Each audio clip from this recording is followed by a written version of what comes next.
Hey everybody, today we're going to walk through the installation of the V2 rear sight mount for your Huben GK1. So this guy is a little bit different than the original version. So you can see it's shorter. It's more of a direct mounting solution as far as that's concerned. If your GK1 doesn't have the new feature that is on the front of some of these newer blocks to install the V2, that's all good. You can still take a look at the V1 or the original mount design. But since the scope of this video is on the V2 walkthrough for the install, let's get right to it. So first thing you have to check. The newer GK1s, they have a feature at the top front of the block. The intent for this is actually some sort of, internal velocity, limiting device if you live in a power restricted country. But since some of these GK1s are being sent to, non-power restricted countries, the internal modification that this is actually used for, has no purpose. So it's not, not present in the non-power restricted countries that have this version of the GK1 block. So what I've done is actually repurpose this from an internal purpose to an external purpose, for the version 2 of the rear sight mount. So double check that first. I do have a clear picture of this on the website, so that'll be linked below in the description. But a couple things you'll need to do in order to install this. You'll need a 1.5, 2 mil, and a 2.5 millimeter hex driver. So one of the first things that you'll actually do is remove the screw that's in the rear sight here.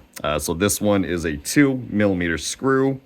Let me just get that driver here. And you'll notice as I undo this guy, I keep my thumb pressed down on the sight itself. There's a little spring under there, so you don't want to lose track of that. So let's get rid of that screw. And if I lift this sight up, dump it on its side, you'll see there's this little spring that, pops out. So put that in a safe spot. Don't want to lose track of that guy. As always, and I did check this before recording this video, make sure you are on safe, and also double check just to make sure that you have an empty magazine.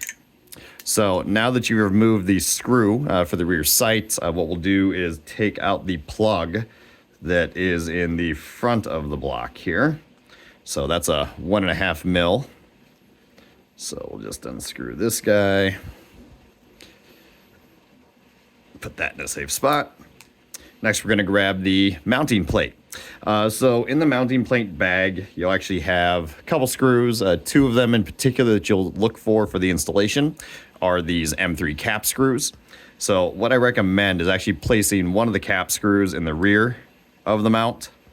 So let me just get that in there. You will need a 2.5 mil driver for this. And so I just get that started. Once you have that started, I like to actually mount the rear first. So you just place the plate over top of the back portion of the block of your GK1, center that screw on the rear sight post hole, and gently start to tighten. And I don't tighten all the way. I just go so it just holds. So that way you've got a little bit of adjustment just for the alignment for that front. Next, you'll take the second M3 screw, slot that into the spot on the front of the mount, and I'll start to slowly tighten that in. You'll feel it grab. And then this one will run most of the way in. Come back, we'll tighten that rear. And we'll come back and tighten the front. Now, this pattern is the doctor pattern mount, so you can see it's got the 4 corner stays. We've got the 2 M3, inserts here. So one thing I'm going to do is grab my reflex sight. You'll notice this is a doctor pattern. Just slots right on top of those stays.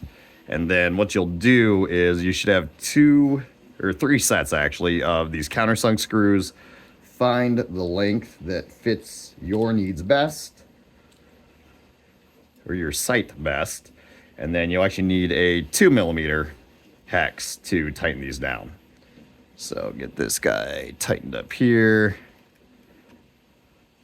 And doing this at an angle. Here we go. Get this guy tightened up there.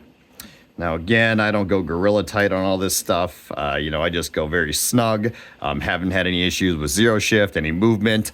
So yeah, there it is. Pretty simple for the V2 sight mount install for your Huben GK1. Have any questions, pop them down below. Feel free to check out the site, and also don't hesitate to contact me if you have any questions. Thanks for stopping by.